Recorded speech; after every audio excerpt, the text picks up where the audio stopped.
Kayod lang ta. Kayod lang kita para sa itong nasod. Sakit kayo bayan, nagbuwas karon pero sige lang. Kinanglan ta magsugod yun. Kayod ta. O niya, ingnan ta mo, di mo mapakya sa bayan na.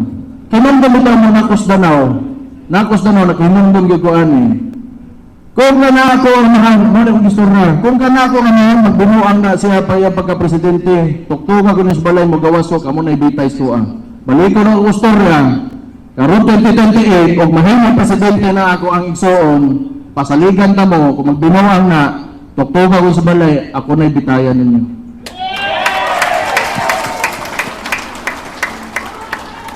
Sige na, hindi na ko naman istorya niya, napakudlay.